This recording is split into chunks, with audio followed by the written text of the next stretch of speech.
మన ప్రభువును రక్షకుడు అయిన యేసుక్రీస్తు వారి అతి శ్రేష్టమైన దివ్యనామమున మీ అందరికీ ఉదయకాలము సర్వశుభములు సర్వదీవెనలు దేవదేవుడు అనుగ్రహించునుగాక. ఆమేన్. దేవుని బిడ్డలారా, ఈరోజు 22వ తారీఖు సెప్టెంబర్ నెల 2024వ సంవత్సరము. ఈరోజు దేవుని వాగ్దానము ద్వితీయోపదేశ కాండము 28వ అధ్యాయము మొదటి వచనము. నీ దేవుడైన యెహోవా నిన్ను హెచ్చించును. దేవుడు తన పరిశుద్ధ లేఖన భాగము నేటి ఉదయకాలము మీ వినికిడిలో మీ జీవితంలో దేవదేవుడు ఈ వాగ్దానము నెరవేర్చునుగాక. ఆమేన్. దేవుని బిడ్డలారా, దేవుడు నిన్ను హెచ్చిస్తాను అంటూ ఉన్నాడు.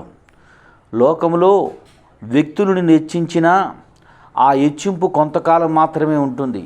ఈ లోకంలో ఉన్నటువంటి ఘనమైనటువంటి స్థానము రాష్ట్ర అధ్యక్షులు, దేశ అధ్యక్షులు. అది కేవలం 4 సంవత్సరాలు, 5 సంవత్సరాలు, 6 సంవత్సరాలు మాత్రమే దాని కాల పరిమితి. కానీ దేవుడు హెచ్చిస్తే అది ఎన్నటికీ హెచ్చుగానే ఉంటుంది, అధికమైన స్థితిలోనే ఉంటాం. ప్రియ సహోదరి సహోదరులారా, ఆయన హెచ్చింపు ఎలా ఉంటుంది అంటే, పేదలను పెండ కుప్ప మీద దీనులను లేవనెత్తి ఉన్నతమైన స్థలంలో నిలబెట్టువాడు అంటాడు.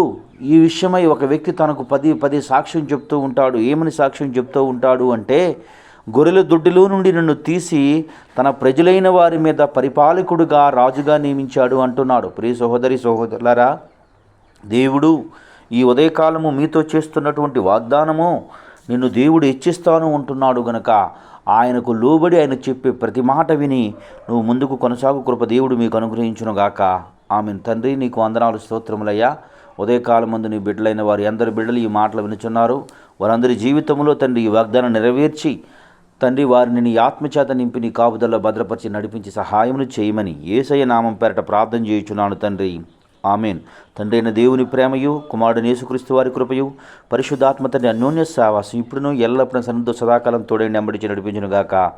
ఆమేన్. God bless you. దేవదేవుడు మేము దీవించి ఆశీర్వదించునుగాక. ఆమేన్.